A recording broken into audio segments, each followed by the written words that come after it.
Hello, everyone. My name is Simiran Choudhary, and I'm delighted to welcome you all to today's special session titled Think Pink, Act Now, Screen, Fight, Win, organized by Voice of Healthcare and proudly supported by Cadila Oncology. To mark the occasion of International Women's Day 2025, as we celebrate the strength, resilience, and remarkable contribution of women across the globe. It is equally important to shed light on critical health challenges faced by women, one of them being cancer. So, this session aims to emphasize the importance of early detection, routine screening, timely treatment, and creating widespread awareness to improve cancer survival rates among women. And today, for this session, we are truly honored to have with us Dr. Jovita Martin Daniel, Senior Consultant Medical Oncology at MGM Cancer Institute, a highly esteemed expert dedicated to cancer care, patient advocacy, and advancing treatment protocols with her exceptional expertise and unwavering commitment. Dr. Jovita has played a pivotal role in transforming cancer care by ensuring timely diagnosis, personalized treatment, and compassionate support, ultimately improving patient outcomes and quality of life. Welcome to our show, ma'am. It's a pleasure to have you with us. Good afternoon, Simran. Thank you for the opportunity. Thank you so much, ma'am. So, in today's session, we will discuss early detection, breaking screening barriers, advancements in cancer care, and how women can take charge of their health. So, our goal is to inspire awareness, encourage regular checkups, and to reduce the fear of cancer. Without any delay, I would like to start our conversation. Dr. Jovita, firstly, I would like to know why is early detection so critical in improving cancer survival rates? And can you share any real life case study where early diagnosis have made a significant difference?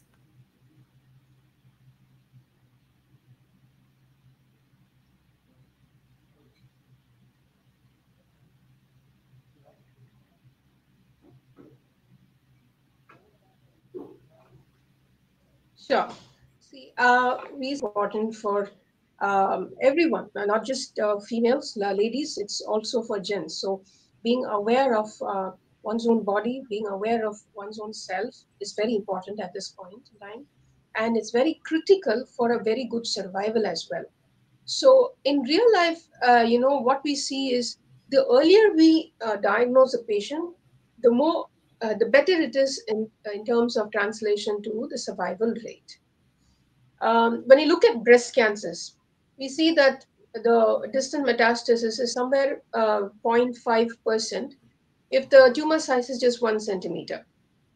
But the same tumor, if it grows to 10 centimeters, the risk of distant metastasis is going to be 26% or even more based upon the grade and based upon the histology, based upon the molecular subtype of the tumor.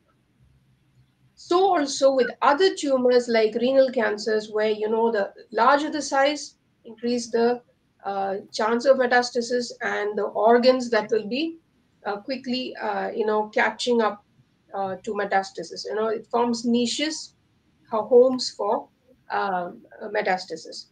So also for lung. So I would say that routine screening becomes mandatory for everyone, not just women with respect to breast cancer and cervix. Those people who are at a high risk in terms of, say, family history, those people who have got occupational hazards, those people who have got some risk in terms of, say, for example, they have a very high phone usage and they have some CNS symptoms, probably they have to get screened. Those people who are in a polluted area, a lung screening with a low dose a CT scan of the chest, all these becomes mandatory. So we can never shoo and brush aside and dismiss the fact that, I don't have to go for screening. My family history is not there. No, that's not how it goes. Nowadays, I think everyone needs to be proactive so that we'll have a good health. Rightly said, ma'am, we have to be very proactive in terms of our screening and prevention so that we can diagnose if something is wrong on time. But with that awareness also, I believe there are some big barriers which prevents women from undergoing regular screenings like mammograms, pap smear, or genetic testing. So how can we break this barrier, especially in the rural areas or underserved communities where this awareness and education is much lower as compared to any urban area? Oh yeah.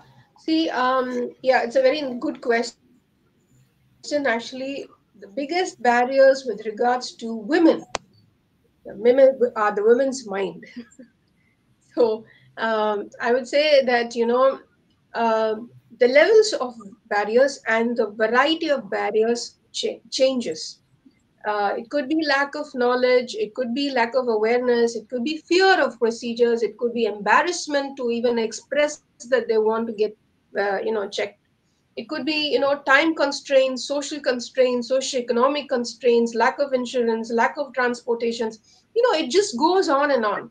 It could be sometimes even healthcare barriers, where people are so poorly resourced and they have a lack of screening policies, and implementation of policies are so absurd.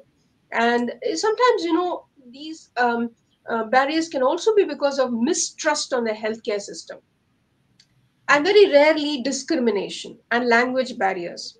So I would say barriers as such can be classified based upon, the mindset, the society, the ones close by. And sometimes, women think, especially the older women or even the men, why would I even voice my problem or my symptoms? Then unnecessarily my children will be spending on me, and it lead to a loss of finances for that particular month for the family. These over concerns of the parents and the older people also can contribute to a delayed check and verifications, in order to diagnose a particular disease or an issue. Rightly said, ma'am. But ma'am, since we're talking about how does cancer comes and it is a big risk for everyone. So I believe there's some role of family histories in determining women's cancer risk. So how can genetic testing can help in this proactive healthcare approach to diagnose it? How genetic testing can help, is it? Yes, So ma'am. basically, if you look at genetic testing, only 5 to 10% of family history contributes to cancer. The rest of it, most of it, it is because of lifestyle and because of environmental pollution. So environmental pollution now is a huge trouble, because we have seen and we are continuing to see patients where there are no, no vices, no wrong habits like smoking, drinking, or anything that is absurd. But still, some of the patients are being diagnosed with cancers. So I think the environmental contribution as a role, as the etiology, plays an extremely important issue, contribution to this particular cancer. The next thing is that when you say genetic tests were offered to these patients, yes, it is very important. The next generation sequencing, the NGS is what we call it. There is whole exome sequencing, there is partial testing, and so many things. So the rates vary. So sometimes some of these tests can be very expensive. So that could probably be a reason why they would say no to it. And definitely I would suggest that if a person has a family history which is significant, like 2 or 3 first degree relatives, or at least one first degree relative is affected, which is who's less than 45 years, and 2 or 3 second degree relatives with cancers, and so many other things. These candidates will have to be offered these genetic tests upfront, so that the screening can be done appropriately, and also the other loved ones can do the screening appropriately. So the point here is not to instill fear, but to catch the disease if at all it develops at the right time earlier on, so that the results are very high and they live long. That's great, ma'am. And I believe because of the advancements in technologies which is coming up nowadays has made it very easy to diagnose such sensitive cases on time, and timely action can be taken. Um, as we're discussing about the advancements and the genetic testing and all those technologies which have come, so what do you think are some of the most promising breakthroughs in breast cancer, cervical cancer, or ovarian cancer treatment today we have for this? Okay. Now, for breast cancers, well, there are some molecular types. We have the less aggressive type, the luminal A, which is ERPR positive with the Ki67, which is less than 14%, luminal B with ERPR positive, and many other varieties where Ki67 is more than 14%, and it could be HER2 positive also. Then the aggressive types where we have triple negative and HER2 positive. So these are the majorly four types.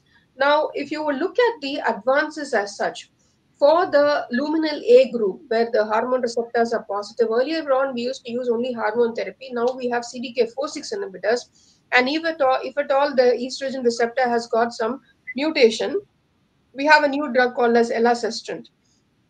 We also have immunotherapy, and we see that for triple negative breast cancers, we have PARP inhibitors. We could be using sacituzumab govitecan, antibody drug conjugates, immunotherapy in a major way. And we also have, for HER2 positive drug, for HER2 positive patients, we can use trastuzumab. Now we are using pertuzumab along with trastuzumab. We have emtansine, we have deruxtecan. There's so many new drugs which have come, and also tyrosine kinase inhibitors, which is called as the TKIs, which are small molecule inhibitors. And these are drugs like naratinib, lapatinib, and pyrotinib, and so on and so forth. They are able to give very good results. So one after the other, in a sequential manner, we are able to actually, use them, and also allow the patient to be benefited. Now, looking at the ovarian cancers, we have the PARP inhibitors, bevacizumab, and we have a new, platinum-resistant ovarian tumors. We have a receptor called as a folate receptor alpha antagonist, mirvetuximab soravtansine, and we have immunotherapies also. Then, any which other site have you asked? Only these two sites, right? So apart from Yeah. these, we also have, cancer vaccines which are coming up. We have a nano, what is it called as? It's supposed to be nano robots. So we have nano robots, and all of these we can actually judiciously use only if we have the NGS. Just the appropriate question that you asked previously about the NGS, and so that's it seems to be very crucial at this point in time for many patients, because the next generation sequencing helps us to identify which are these patients which are carrying these mutations with these different areas where driver mutations where the target is available, targetable mutations. This also is applicable to lung cancer, colon cancer, and many other sites where we know that, okay, this mutation is there, then this particular drug is available to target it. So that is extremely important. And also nowadays, some tests have come to help realize whether this particular chemo agent is going to act on these particular tumors. So the tumor response based tests are possible, and also we have some AI generated machine learning possibilities where these AI is able to detect easily, um, through the mammogram and through the radiological pictures, through the pap smear and whatever that is. The AI is able to generate, to say, okay, this patient we have to follow up within this many months, and there is a possibility of developing. So now the technology is kind of really improving. I guess it might displace many doctors as well, the way it looks like. But then, it's pretty contributory. However, there is a disclaimer here that we cannot trust these AI 100%, because there could be a lot of errors. They are all human developed, so we cannot trust them 100%. Rightly said, ma'am. We cannot trust them 100%, as we need, and we cannot replace human involvement and everything. That human understanding is must in every other case. But there are two new buzzwords when we talk about oncology, which is AI and personalized medicine. So how do you think AI and personalized medicine are, helping for the tailor-made treatments to individual patients? And are these options accessible to the average patients in India also?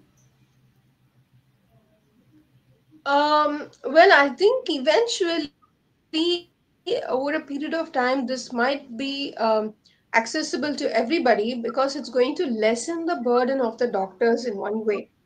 Because a radiologist to sit and report every picture is sometimes going to be far-fetched in the kind of population that we have. So that way, I would think that the AI is going to be stop short measure to screen in bulk. So to read the images quickly and to screen the subtle patterns and potential cancer lesions and potentially leading to probable accurate diagnosis. However, since it has the capacity to read a lot of patterns quickly, this might instill some fear in people, is what I will gather. If it's not going to be accurate, that fear can be amplified. Sorry. Yeah. But thank you so much, ma'am, for explaining that to us. As this is one of the new things which is coming in the oncology treatment. But you deal with lots and lots of patients every day. You come across whatever they think, what are their thoughts and everything. If you could dispel one dangerous myth about cancer that women believe, what would it be? Okay. Uh, One important myth that not just men, I think even men and women, every both the sex, they have this issue. Is cancer communicable? You know, Yeah. it is a total and a very emphatic no. It is not communicable disease. Communicable diseases are like flu, COVID.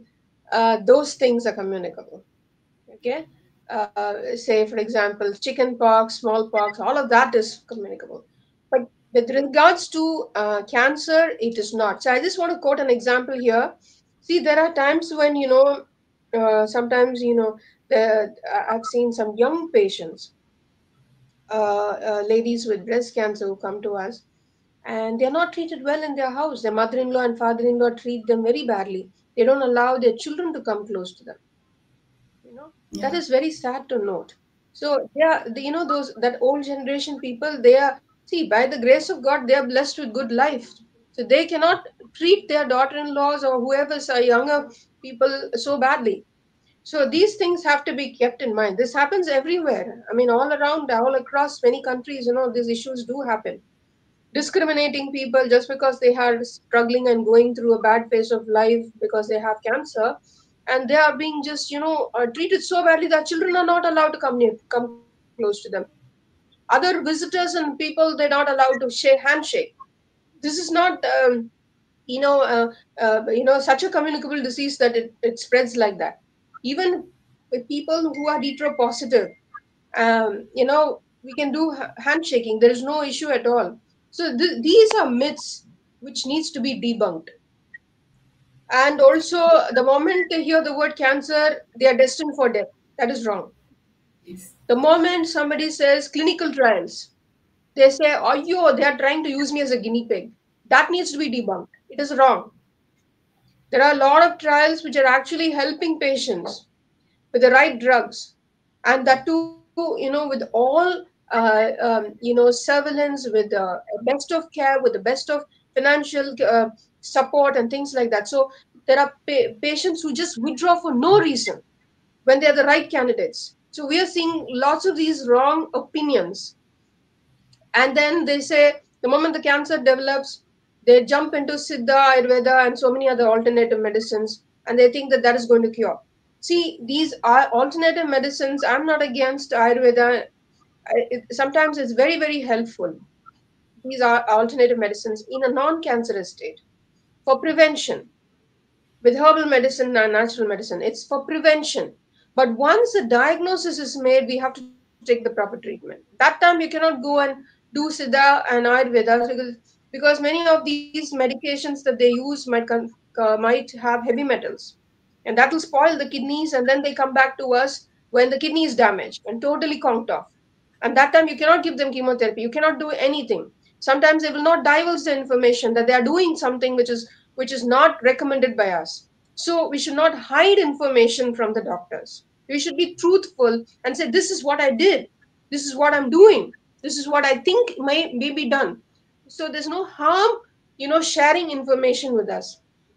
So we're all human beings, we're there to help each other. So this might help. A proper communication and open communication is definitely going to help, disrupt the myths, debunk the myths and the wrong opinions that people have.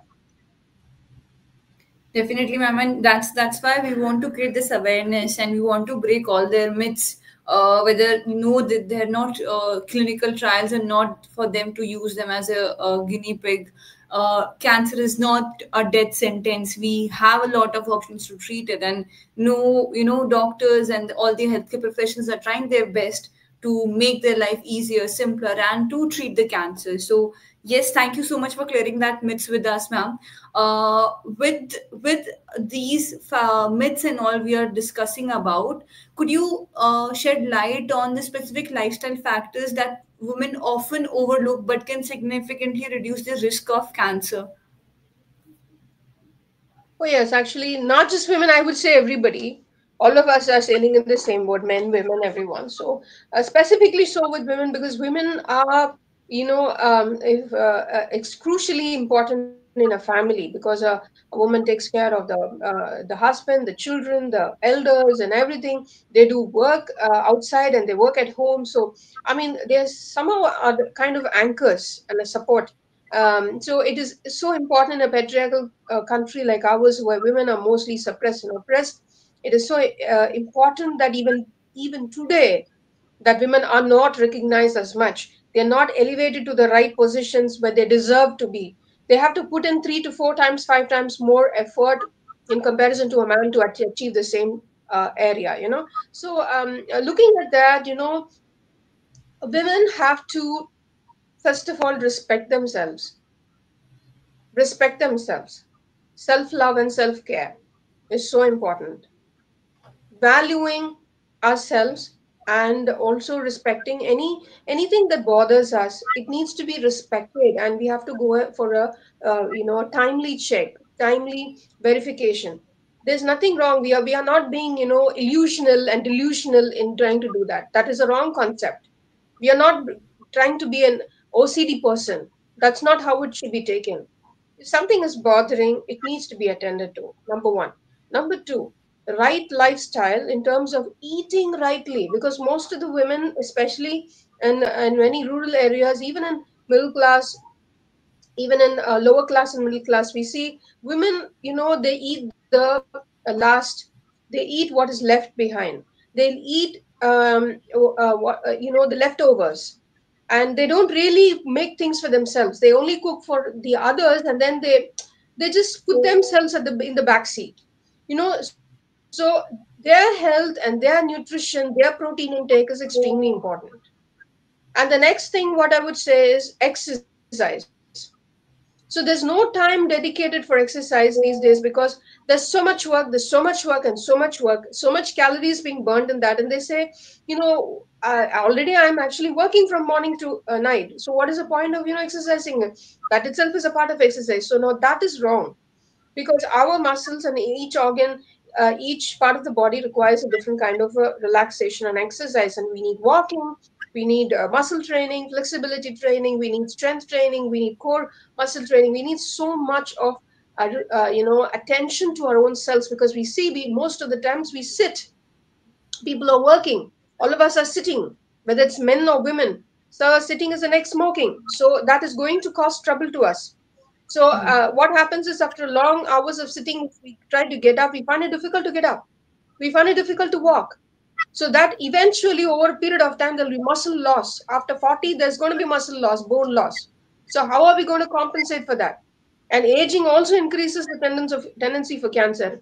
And more than that, contributory is the environment that we live in, the lifestyle that we are eating. The fruits and the vegetables and the grains that we are eating is not so safe, because we are We are cultivating it in the land and in the soil which is polluted with industrial waste. So you can imagine the kind of metals and the minerals which are there. It's all going to be chaotic. So we are not really checking the water we are drinking, the air we are breathing. Every area is polluted. The air quality Yes. index is poor in every city. So we're all industrialized. We're all, we're all thinking forward into too much of industrialization and building great big buildings and multi-story buildings. But we're not really bothered about the environment as such. So everything boils down to, you know, just not one person, each one of us.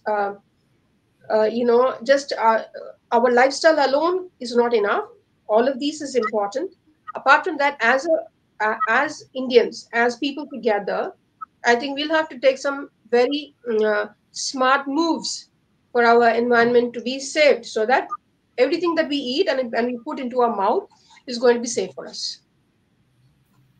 Definitely, ma'am. I think these are the contributing factors which is out there, and we normally ignore it. And there are few factors which can be controlled. So rather than worrying about what may happen and what may not, as we, the hitch is there in our mind. Okay, we should not go for the screening, and this may happen, this may happen, that, and everything. So I think we should focus more on the modifiable risk factors which can be worked on. So, Similar one point I have forgotten at this time. See, also the latest trend, of the society is the midnight binging, midnight eating, and midnight partying, and then ordering online in the middle of the night, eating like a king in the morning. Like in a day they say morning you should eat like a king, afternoon as a man, and night as a pauper. This is how we generally should place our meals so that we are healthy. But it's the other way around. In the middle of the night, people order the most difficult foods to digest and spicy food and exotic foods, and it is not going to be good. And there's no timely routine, there's no timely discipline in anything that we take, and it's all revolving around taste buds. So we give so much importance to the tongue that if it's a little less tasty, we will want to not eat from home, we will want to order from the outside. So we don't know what kind of food is being made outside, what kind of oil, what kind of grains, where they are storing it, there is aflatoxin, nothing is known. So with this kind of multiple variabilities, we are still still taking the risk, giving paying money and getting the trouble. So that's what our style has completely changed. So if we are going to pay attention to our style of living and give importance to our ancestry, the style we used to make food at home and then cook and then eat on time, drink lots of water, keep yourself hydrated, keep walking, keep moving, no sitting, moving. So all these can help a lot, not just for cancer. I would say all diseases will be at bay. Definitely, ma'am. Rightly said. And I think these are those things which we can work upon to a healthy future, to a healthy living. And as the cases are rising, as the complexities are coming out, that what this modern lifestyles are causing to us, I think people are trying to shift their focus to a healthy living. And I believe soon there will be a time where they will be more towards thinking about prevention rather than going for the treatment. And for prevention, they will opt for a healthy lifestyle and active lifestyle. But Dr. Jovita, as we are moving forward to close of our session, my last question to you is, what advice would you give to women, as this is an ongoing initiative for International Women's Day, to take charge of their cancer risk and overall health? Okay. So we need to take care of our own selves, self care, and also others. So women actually have a very blessed role in every family. So I believe that there is a lot of potential in women, which needs to be used in the most positive manner and not in the negative manner. So we need to use our uh, the gray cells, the neurons properly, and understand that we have to have the right lifestyle measures, and in terms of appropriate food intake and exercise and everything. Apart from that, have good communication, good friends and peer groups and everything, And also, I would say that we also have to team up to have um, uh, bodies which will promote environment health. So when the environment is healthy, we are also healthy. And when a woman is healthy, a family is healthy. So, and a woman is equipped in with all these knowledge and this understanding in the right sense, she's able to translate it to the rest of the society. So I think it's so crucial that women are able to respect themselves and extend the respect to others. Rightly said, ma'am. We here want to empower women to take charge of their health. That's why we are doing this awareness session to educate them, to empower them, to encourage them to so that they can take charge of their own health and think and be healthy. Because like you said, if a woman is healthy, she's fine. A complete family is stable. But in case something happens to a woman in the family, the entire ecosystem gets disturbed. So that's why we want to educate them more. And thank you so much for helping us in motivating our female audience and the male audience both on this special initiative for International Women's Day. Thank you so much, ma'am, for sharing your insights and expertise with us. It's a pleasure to have you with us. Thank you, Simran. Thank you, Cadila, for this wonderful opportunity. Hope this has been a very useful session. Definitely, ma'am, it has been. Thank you. Thank you.